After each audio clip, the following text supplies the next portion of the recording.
गरीब का जादुई डोसा घर। किशन का परिवार बहुत ही गरीब था। उसके माता पिता एक बड़े साहब के यहाँ एक रसोइया का काम किया करते थे।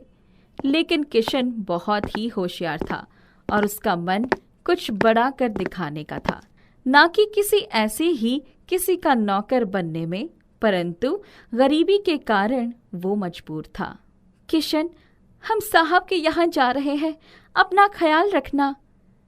माँ, आखिर कब तक हम ऐसे दूसरों के घरों में काम करते रहेंगे? बेटा, ऐसे नहीं सोचते। काम कोई भी हो, छोटा या बड़ा नहीं होता।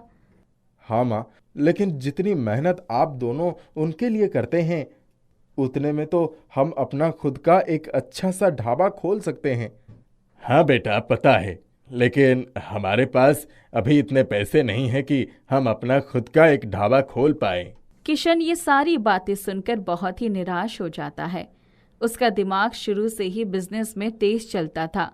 उसके दिमाग में लोगों के दिए हुए ताने चल रहे थे, कैसे लोग पीठ पीछे सके मम्मी, माँ और पिता की बेइज्जती करते थे। अगले दिन किशन कॉलेज जाते हुए मन ही मन में कुछ सोच रहा होता है। तभी, अरे बेटा, मुझे भगवान के नाम पर कुछ खाने को दे दो। 4 दिन से भूखा हूँ, कुछ नहीं खाया है। भिखारी की ऐसी बातें सुनकर किशन को उस पर दया आ जाती है। वो आगे अपने बैग से कुछ बचा हुआ खाना निकालकर उसे दे देता है। भिखारी किशन की इस उदारता को देखकर उसे भेंट में एक पोटली देता है, जिसमें एक जादुई आटा होता है। ये लो बाबा, ज्यादा कुछ तो नहीं है, लेकिन जो टिफिन मैं कॉलेज के लिए ले जाता हूँ वो आप रख लीजिए, आपको ज्यादा जरूरत है। ये लो बेटा, ये तुम्हारे काम आएगा। बाबा जी, ये क्या है? मुझे पता है तुम किस अवस्था में जीवन व्यतीत कर रहे हो। ये आटा तुम्हारे काम आएगा। इस पोटली को घर जाकर खोलना। ये कोई मामूली आटा नहीं है। याद रहे, इससे जो भी खाना पकाना वो तुम स्वयं ही पकाना। अगर किसी और को दिया तो यह किसी फायदा का नहीं रहेगा। वो पोटली लेकर किशन अपने घर की तरफ निकल पड़ता है। तभी रास्ते में उसे अपना दोस्त मोहन मिल जाता है। अरे भाई किशन, पहले तो तुम दूसरों के यहाँ काम करते थे और अब तुम आटा लेकर सड़क पर घूम रहे हो, हैं? किशन बहुत ही शांत स्वभाव का था। वो मोहन की बात का बुरा न मानकर वो वहां से चुपचाप चला गया। घर जाते ही उसके दिमाग में आया, क्यों ना मैं इस आटे का डोसा बनाऊं। वैसे भी हमें डोसा खाए हुए बहुत दिन हो गए हैं। जैसे ही मोहन आटे को तवे पर डोसा बनाने के लिए रखता है, वो डोसा बोल पड़ता है। अरे ये क्या? ये डोसा तो बोल रहा है। हाँ किशन, मैं बोल सकता हूँ। जिस आटे से तुमने मुझको बनाया वो आटा मामूली नहीं था, वो जादुई आटा था। तुम्हें जो मांगना है मांगो, मैं वो चीज तुम्हें देने के लिए तैयार हूँ। अब मुझे अपना खुद का एक रेस्टोरेंट खोलना है। मुझे उसके लिए कुछ सामान चाहिए और एक बड़ा घर जिसमें मैं अपना सामान रख सकूं। किशन जितना समय ये बोलने में लगता है, इससे पहले ये सब कुछ बनकर खड़ा हो जाता है। किशन ये देखकर बहुत खुश हो जाता है। उस जादुई आटे से एक जादुई डोसे वाला घर बनकर तैयार हो जाता है। अब हमारे पास अपना खुद का एक जादुई डोसा वाला घर है। मेरा बचपन का सपना अब पूरा होने जा रहा है और जादुई डोसा वाले घर की मदद से फाइनली मैं अपने रेस्टोरेंट वाला आइडिया पर काम कर सकता हूँ। उस जादुई घर में एक खास बात थी। उसके अंदर कोई भी आदमी कितना भी सामान भर सकता था, चाहे बाहर से घर कितना भी छोटा दिखे। अब किशन का काम बहुत अच्छे से चलने लगा था। दिन भर दिन तरक्की करने और मुनाफा होने के कारण वो अपने काम से बहुत खुश था। अब मोहन और बाकी मोहल्ले वाले लोग किशन और उसकी तरक्की को देखकर जलने लगे थे। देखा तुम लोगों ने एकदम से कैसे ये भिखारी किशन इतना अमीर बन गया।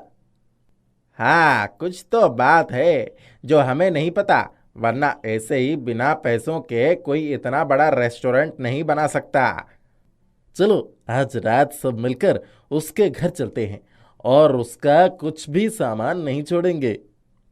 ऐसा कहकर वे सभी हंसने लगते हैं। अब मोहन और उसके सभी साथी किशन के जादुई डोसे से बने हुए घर पहुंच जाते हैं, लेकिन उन्हें ये नहीं पता होता कि ये घर कोई मामूली घर नहीं है। चुपके से कदम रखो, सब सोए हुए हैं, कोई गलती से भी उड़ ना जाए। हाँ हाँ, ये कैसा अजीब सा घर है, बाहर से तो इतना छोटा था, यहाँ इतना सामान इकट्ठा कैसे कर रखा है। वो सभी लोग जैसे ही सामान की तरफ बढ़ते हैं तो उनके ऊपर एक बोरी से निकलकर बहुत सारा आटा गिर जाता है और वो कुछ भी नहीं देख पाते।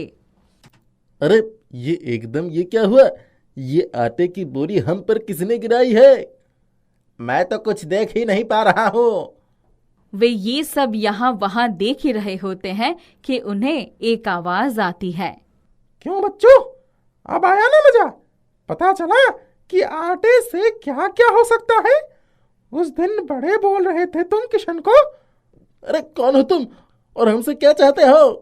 मुझे तो तुमसे कुछ नहीं चाहिए, पर आगे आगे देखो होता क्या है। जादुई डोसा की ऐसी बातें सुनकर मोहन और उसके सभी दोस्त डर जाते हैं और सभी पास में रखे एक किचन सेट से बहुत सारे चाकू एक साथ हवा में उड़कर उन लोगों की तरफ निशाना साध लेते हैं। कौन हो तुम और क्या चाहते हो? प्लीज हमें यहाँ से जाने दो। तुम तो किशन को मजा चखाने आए थे ना, अब क्या हुआ? निकल गई हवा? तभी वो सारे चाकू बहुत ही तेजी से उनकी तरफ आते हैं और उनको बिना चोट पहुंचाए दीवार में लग जाते हैं। ये सब देखकर मोहन और उसकी मंडली की आंखें फटी की फटी रह जाती है। उसकी रोने जैसी हालत हो जाती है। बस इतने में ही डर गए? अभी तो और भी बाकी है। जादुई डोसा को ऐसा कहते ही सारा घर घूमने लगता है और वे लोग पागलों की तरह चिल्लाने लगते हैं, लेकिन जादू की वजह से उनकी आवाज किसी को सुनाई नहीं देती। बोलो, आज के बाद फिर से किशन को किसी भी तरह का नुकसान पहुंचाने की कोशिश करोगे? नहीं नहीं, हम आज के बाद किशन की तरफ आंख उठाकर भी नहीं देखेंगे। देखना भी मत, वरना अगली बार वो सब करूंगा जो तुम लोगों ने सपने में भी नहीं सोचा होगा। चलो अब दफा हो जाओ यहाँ से और दोबारा किशन के आसपास दिखाई मत देना, समझे? ऐसा सुनते ही वे लोग माफी मांगते हुए वहां से डरकर भाग जाते हैं और कभी मुड़कर वापस नहीं आते। बब्बन ने जब से होश संभाला अपने आप को कूड़ा बिन का 10-5 रुपए कमाते हुए ही पाया। मुंबई महानगरी के दादर वाली झुग्गी के नजदीक ही एक बड़े से पाइप में उसका ठिकाना था। एक दिन कूड़ा बिनते हुए उसकी दोस्ती शिवा से हो गई। तुम ये डिब्बा और ब्रश लेकर रोज कहाँ जाते हो भाई? मैं रोज देखता हूँ। मैं तो स्टेशन पर जाकर बूट पॉलिश करता हूँ। कितनी कमाई होती है तुम्हारी? यही कोई 25 रुपए तक मिल जाते हैं। क्या बात करते हो, 25 रुपए? हाँ भाई, 25 रुपए। भाई मुझे भी ऐसा कुछ काम बता दो। कूड़ा बिनकर तो मुश्किल से 5-10 रुपए ही मिल पाते हैं। ठीक है, कुछ पैसे हैं तेरे पास? हाँ, 30 रुपए हैं। कल मैं सुबह 6 बजे आ जाऊंगा, तुम तैयार रहना। मैं तैयार रहूंगा।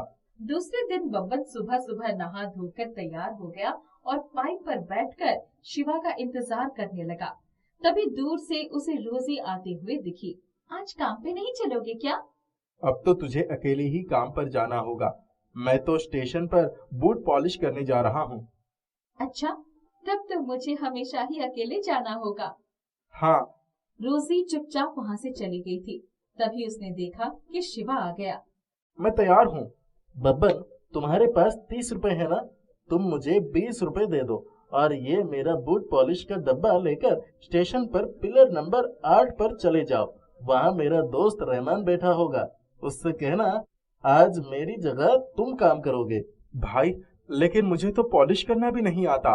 रहमान तुम्हें सिखा देगा, तुम जाओ। आज मेरे बगल वाले घर में काकी बीमार हैं, वो अकेली हैं, उसको लेकर अस्पताल जाऊंगा, कल आ जाऊंगा। बब्बन को उसने 20 रुपए दे दिए और बूट पॉलिश का डिब्बा लेकर स्टेशन की तरफ चल दिया। रहमान से मिला तो उसने उसे कुछ समझा दिया और जूते पॉलिश करने का तरीका भी समझा दिया। देख भाई, ऐसी आदमी को बूट पॉलिश के लिए मत कहना जो ट्रेन पकड़ने की हड़बड़ी में हो, जो आराम से बैठा हो, और अगर उसके जूते गंदे दिखें तभी उसको जूते पॉलिश करवाने के लिए बोलना। ठीक है। बहुत देर तक स्टेशन पर इधर उधर घूमते रहने के बाद उसे ऐसा कोई व्यक्ति नहीं मिला जो भाग न रहा हो। अंत में जब वो सीढ़ियों के पास हताश होकर बैठा था तभी ओए, जरा जूते पॉलिश करना है, कितना पैसा लेगा? जो ठीक समझो दे देना बाबूजी। उसने बड़े मनयोग से जूते में पॉलिश की और पैसे के लिए हाथ बढ़ाया। उस व्यक्ति ने 10 रुपए उसके हाथ पर रख दिया। बाबूजी, छुट्टे तो नहीं है मेरे पास। कोई बात नहीं, तुम सारे रख लो। धन्यवाद बाबूजी, बहुत बहुत धन्यवाद। बब्बन अभी पैसा रख ही रहा था कि दूसरा ग्राहक ही आ गया। धीरे धीरे उसके पास 5 लोग ने आकर पॉलिश करवाया। उसके पास 50 रुपए आ गए। वो बहुत खुश हुआ। जब घर जा रहा था तब रास्ते से ही उसने एक बूट पॉलिश का डिब्बा खरीदने की सोची। ये बूट पॉलिश का डिब्बा कितने का है काका? ये 300 रुपए की है, कुछ कम नहीं होगा? कितने पैसे हैं तुम्हारे पास? मेरे पास तो कुल मिलाकर 60 रुपए हैं। इतने में क्या होगा? काका, आप ये पैसे रख लो, मुझे डिब्बा दे दो, मैं आपका सारा पैसा दे दूंगा। अरे ऐसा कैसे? मैं तुम्हें जानता तक नहीं, पैसे तो पूरे ही देने होंगे। चलो जाओ, टाइम खोटी मत करो। बब्बन वहाँ से चला आया। रात में सुबह ही शिवा आकर अपना बूट पॉलिश वाला डिब्बा ले जाएगा, तब मुझे फिर से कूड़ा ही बीनना पड़ेगा। यही सोचकर उसे रात भर ठीक से नींद नहीं आई। सुबह उठा तो शिवा आते हुए दिख गया। बब्बन, यार मैं तो 2-4 दिन तेरे साथ नहीं आ पाऊंगा, तू ही चला जा, काकी की तबीयत कुछ ज्यादा ही खराब हो गई। कोई बात नहीं शिवा, मैं सब संभाल लूंगा। बब्बन मन ही मन हिसाब लगाते हुए आगे बढ़ गया। वो सोचने लगा, 4 दिन में तो मेरे पास 200 रुपए आ जाएंगे, हो सकता है ज्यादा भी आ जाए। मैं बड़े आराम से बूट पॉलिश का डिब्बा खरीद सकता हूँ। बब्बन स्टेशन पर गया तो जाते ही उसे कई ग्राहक मिल गए। उसने मन लगाकर उसके जूते चमका दिए, लेकिन उसके बाद पूरे दिन वो इधर उधर घूमता रहा, लेकिन किसी ने भी बूट पॉलिश नहीं कर पाया। आज तो नसीब ही खोटी है, कोई मिला ही नहीं। कितने लोगों से पूछा पर कोई पॉलिश नहीं करवाना चाहता। यही सब सोचते हुए वो रेल की पटरियां पार कर रहा था। उस पार पहुंचा तो रहमान मिल गया। क्यों भाई, कुछ आमदनी हुई क्या? नहीं भैया, आज तो किसी ने पॉलिश नहीं करवाया, बल्कि कल 4-5 लोगों ने करवाया था। बब्बन, मैं कल से किसी दूसरे काम पर जाऊंगा, मेरे जगह तुम पॉलिश कर लोगे क्या? लेकिन तुम कहाँ जा रहे हो? मुझे ट्रेन में पानी बेचने का काम मिल गया है। तुम अपना बूट पॉलिश का डिब्बा कितने रुपए में बेचोगे? चलो 50 रुपए निकाल दो। ओह, ये लो, चलो आज हम लोग साथ में खाना खाते हैं। दोनों दादर स्टेशन से बाहर आए तो रहमान, क्या खाया जाएगा? चलो आज किसी दुकान में बैठकर खाते हैं, हम सारी जिंदगी पैसे ही बटोरते रहेंगे क्या? बब्बन आज बहुत खुश था। कहाँ 300 का बूट पॉलिश का डिब्बा और कहाँ 50 रुपए। सोच सोच कर ही उसके होठों पर मुस्कान आ जा रही थी। हाँ चलो। दोनों एक छोटे से रेस्टोरेंट में घुस गए और जाकर टेबल कुर्सी पर आमने सामने बैठ गए। क्या खाओगे? भाई, मैंने कभी इस तरह नहीं खाया, तुम जो कहोगे वही मैं खा लूंगा। दोनों ने पूरी थाली मंगवाई और खाना खूब स्वाद लेकर खाया। मैंने तो आज पहली बार इतनी बढ़िया खाना खाया। तुमने पहले कभी खाया क्या? अरे नहीं, हाँ जिस दिन मेरा बापू कुछ कमा कर लाता है उस दिन हम घर में पेट भरकर खाना खाते हैं।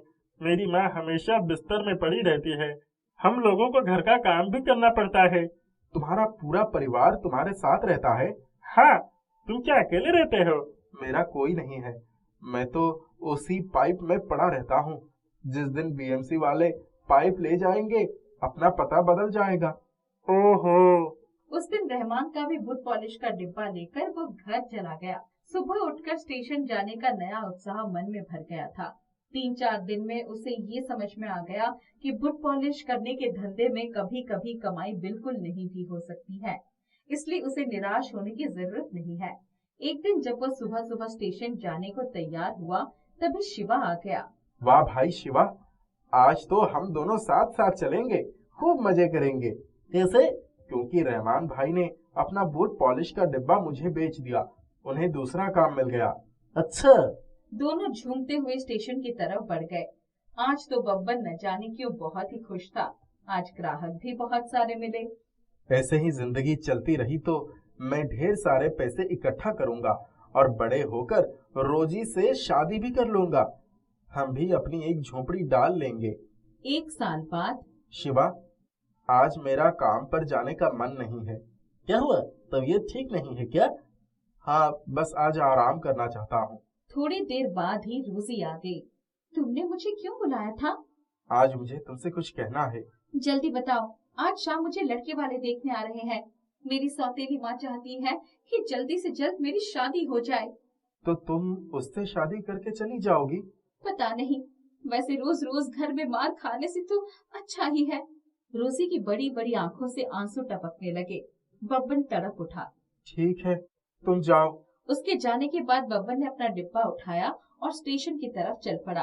रास्ते में ही रोजी का घर आता है। भीतर से आती चीख पुकार की आवाज सुनकर वो उधर ही बढ़ गया। शादी तो तुझे करनी ही होगी। आखिर 25,000 रुपए दे रहा है वो। मैं उस बुढ़े से शादी नहीं करूंगी, चाहे तुम मुझे जान से मार दो। रोजी सिसकते हुए रेल की पटरियों की तरफ दौड़ पड़ी थी। बब्बन उसके पीछे दौड़ा, पर उसके पहले ही रोजी ट्रेन के नीचे आ गई थी। बब्बन का दिल कांप उठा। ट्रेन जाने के बाद रोजी कांपती हुई पटरियों के बीच उठ खड़ी हो गई। रोजी, तुमने ऐसा क्यों किया? मैंने तुम्हारे साथ के लिए कितनी मेहनत की थी। अब मैं तुम्हें यहाँ से बहुत दूर ले जाऊंगा। बब्बन और रोजी पाइप में गए, वहां से अपने पैसे निकाले और स्टेशन जाकर दूर देश जाने वाली ट्रेन में बैठ गए। बब्बन अब गरीब नहीं था। ये बात है एक छोटे से गांव शिवपुर की। वहां दिनेश नाम का एक लड़का रहता था। बचपन में एक हादसे के दौरान उसके माता पिता चल बसे और उसकी भी आंखों की रोशनी चली गई। उसकी मौसी ने उसको पाल पोस कर बड़ा किया। एक दिन दिनेश ने फैसला किया कि वो शहर में जाकर रहेगा और कुछ भी करके अपना गुजारा करेगा। मौसी, मैं शहर जाना चाहता हूँ। बेटा दिनेश, तू शहर क्यों जाना चाहता है? वहाँ तेरा ध्यान कौन रखेगा? और बेटा, तू जो सुबह सुबह भजन गाता है, उसको सुनकर ही तो मेरी सुबह होती है। मैंने सुना है कि शहर में हम जैसे अंधे लोगों के लिए भी कोई ना कोई काम मिल ही जाता है। यहाँ गांव में तो मैं दिन भर बस गाता ही रहता हूँ। क्या गाना गाकर हमारा गुजारा चल जाएगा मौसी? बेटा तो क्या हुआ, तो गांव में ही रह। जिस तरह भगवान ने अब तक चलाया है, आगे भी हमारी गुजर बसर हो जाएगी। ठीक है मौसी, जैसा तुम कहो। ऐसा कहकर दिनेश सोने के लिए चला जाता है। आधी रात को जब सारा गांव सो रहा था, तो दिनेश चुपके से उठता है। दिनेश अकेला ही शहर की तरफ चल पड़ता है और वो पैदल ही शहर पहुंच जाता है। दिनेश को भूख भी लगने लगी थी। उसके पास कुछ पैसे थे, तो वो कुछ खाने की तलाश में चल देता है। क्या यहाँ पर कुछ खाने की दुकान है? एक आदमी दिनेश से पूछता है। क्या तुम्हें खाने की दुकान पर जाना है? हाँ भाई, मैं देख नहीं सकता, इसीलिए क्या तुम मुझे वहाँ तक छोड़ सकते हो? क्यों नहीं, मेरा हाथ पकड़ लो, मैं तुमको वहाँ तक ले चलता हूँ। वो आदमी दिनेश को थोड़ी दूर ले चलता है। लाओ, मुझे पैसे दे दो, मैं तुमको यहाँ पर खाने के लिए ला देता हूँ। वो आदमी दिनेश के पैसे लेकर चला जाता है, लेकिन वापस नहीं आता। हे भगवान, वो आदमी अभी तक नहीं आया। कहीं वो मेरे पैसे लेकर तो नहीं चला गया? मेरे पास तो और पैसे भी नहीं है। अब मैं उस आदमी को ढूंढने कहाँ जाऊँ? दिनेश कुर्सी से उठता है और चलते चलते सड़क के किनारे पहुंच जाता है। सामने से एक गाड़ी बहुत तेजी से आ रही थी कि तभी एक हाथ दिनेश को पकड़ लेता है। भाई, अंधे हो क्या? अभी वो गाड़ी वाला तुमको उड़ा कर चला जाता। हाँ भाई, अंधा ही हूँ। क्या? देखो भाई, मुझे माफ करना, मैं नहीं जानता था कि तुम नहीं देख सकते हो, लेकिन तुम यहाँ क्या कर रहे हो? भाई, एक आदमी मेरे पैसे लेकर चला गया। मैंने उसको कुछ खाने के लिए अपने पैसे दिए थे। फिर दिनेश कमलेश को अपने बारे में बताता है। सब कुछ जानने के बाद कमलेश दिनेश को अपने साथ अपने घर ले जाता है और उसको खाने के लिए भी देता है। देखो दिनेश, मैं भी यहाँ पर अकेला ही रहता हूँ। अगर तुम चाहो तो मेरे साथ रह सकते हो। क्या मुझे कोई काम मिल सकता है? हाँ, पर यहाँ तो अच्छे खासे लोग भी खाली घूम रहे हैं। फिर तुम्हें काम कैसे मिलेगा? और तुम क्या करते हो? मैं दिन में दुकान पर हिसाब किताब करता हूँ और रात को पढ़ाई। मैं बैंक मैनेजर की नौकरी की तैयारी कर रहा हूँ। दिनेश और कमलेश इसी तरह बात करते हुए कुछ देर बाद सो जाते हैं। अगले दिन सुबह कमलेश अपने काम पर जाते हुए दिनेश से कहता है, देखो दिनेश, मैंने खाना बनाकर रख दिया है, तुम दिन में खा लेना। ऐसा कहकर कमलेश वहाँ से चला जाता है। दिनेश भी कुछ देर बाद बाहर जाता है। वो सोच रहा था कि वो क्या करे। वो लोगों के पास काम मांगने जाता, लेकिन जैसे ही लोगों को पता चलता है कि वो देख नहीं सकता, तो लोग उसको काम के लिए मना कर देते हैं। अब मैं क्या करूं? मुझे तो कोई भी काम नहीं दे रहा है। अब मैं गांव भी क्या मुंह लेकर जाऊंगा? थका हारा दिनेश वहीं पर बैठ जाता है। थोड़ी देर में वो घर पहुंचता है। कमलेश भी घर आ चुका था। दोनों दोस्त खाना खाकर कुछ देर बात करते हैं। फिर दिनेश सो जाता है और कमलेश पढ़ाई करने लग जाता है। कमलेश को यही समय मिलता था पढ़ने के लिए। अभी कमलेश को कुछ ही देर हुए थे पढ़ते हुए कि लाइट चली जाती है। लो, आज फिर ये बिजली चली गई। अगर ऐसे ही रोज लाइट जाती रही तो मैं पढ़ाई कैसे करूँगा? कमलेश कुछ देर बैठकर इंतजार करता है और फिर सो जाता है। अगली सुबह कमलेश तैयार होकर अपने काम के लिए जाने लगता है और जाते हुए कहता है, अच्छा, मैं काम पर जा रहा हूँ, तुम अपना ध्यान रखना, ठीक है? कमलेश के जाने के बाद थोड़ी देर में दिनेश भी काम की तलाश में निकल पड़ता है। लोगों के पास काम मांगने के लिए जाता है, लेकिन आज भी वही सब हुआ जो कल हुआ था। फिर दिनेश उदास मन से एक मंदिर के सामने बैठकर गाना गाने लगता है। उसकी आवाज बहुत ही मधुर थी, इसलिए जो भी उसका गाना सुनता वो उसकी तरफ खींचा चला आता और इसी तरह चारों तरफ लोगों की भीड़ जमा हो गई थी। लेकिन दिनेश इस बात से अनजान था। जैसे ही दिनेश गाना बंद करता है, उसके पास कुछ लोग आते हैं और उसके हाथ में पैसे देकर जाने लगते हैं। कौन है? और ये मेरे हाथ में सब क्या देकर जा रहे हो? बेटा, उनको तुम्हारा गाना बहुत पसंद आया, इसीलिए वे सब तुम्हें पैसे देकर जा रहे हैं।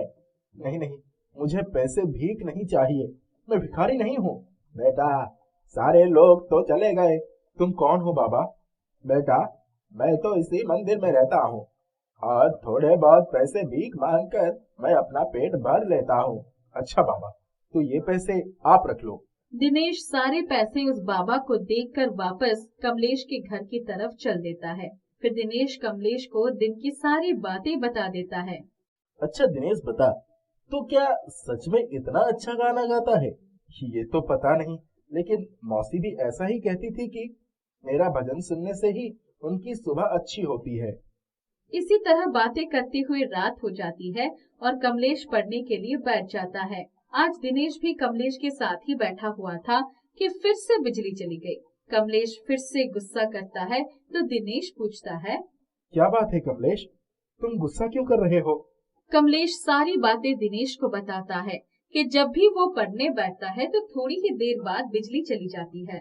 दिनेश, इस तरह से तो मैं कभी भी परीक्षा में पास नहीं हो पाऊंगा। कमलेश मायूस होकर सो जाता है। दिनेश भी कमलेश की इस परेशानी से चिंता करने लगता है और अगले दिन सुबह होने पर कमलेश भी अपने काम पर चला जाता है और दिनेश भी। दिनेश यही सब सोचता हुआ उसी मंदिर के सामने पहुंच जाता है जहां पर उनको वही बाबा मिल जाते हैं। वो बाबा दिनेश के पास आते हैं और दिनेश उनको अपने दोस्त की परेशानी के बारे में बताता है। इसका तो एक ही हाल है, तुम बैटरी से चलने वाला लाइट खरीद लो, उसके लिए थोड़े ज्यादा पैसों की जरूरत है। हाँ, तुम कल की तरह मंदिर के पास बैठकर गाना गाओ तो देखना 2-3 दिन में ही इतने पैसे हो जाएंगे कि तुम अपने दोस्त के लिए लाइट खरीद सको। बाबा के कहे अनुसार दिनेश मंदिर के सामने पहुंचकर गाना गाने लगा। फिर लोग वहां आए और दिनेश को पैसा भी दिए, लेकिन आज दिनेश ने वो पैसे अपने पास रख लिए। वो इसी तरह रोज मंदिर के सामने आता था और गाना गाता। 4 दिन बाद दिनेश के पास इतने पैसे हो गए थे कि वो बैटरी वाला लाइट खरीद सके। वो बाबा के साथ जाकर बैटरी वाला लाइट खरीद लेता है। आज दिनेश कमलेश से भी पहले घर पहुंच जाता है। थोड़ी देर बाद कमलेश भी घर पहुंचता है। फिर दोनों खाना खा लेते हैं। रात होने पर फिर से वही होता है। कमलेश पढ़ने लगता है और कुछ ही देर में बिजली चली जाती है और चारों तरफ अंधेरा हो जाता है। लेकिन अचानक से रोशनी होने पर कमलेश चौंक जाता है। उसने देखा दिनेश बैटरी वाला लाइट लिए खड़ा हुआ था। कमलेश, अब तुम्हें चिंता करने की कोई जरूरत नहीं है। जब भी बिजली जाएगी तो तुम ये बैटरी वाला लाइट जलाकर पढ़ाई कर लेना। दिनेश, लेकिन तू ये लाया कहाँ से? तेरे पास इतने पैसे आए कहाँ से? दिनेश कमलेश को सारी बात बता देता है। फिर कमलेश दिनेश को अपने गले से लगा लेता है। उस दिन के बाद से कमलेश रात को अच्छे से पढ़ाई करने लगा, क्योंकि अब उसकी बिजली की रोशनी हमेशा हमेशा के लिए दूर हो चुकी थी।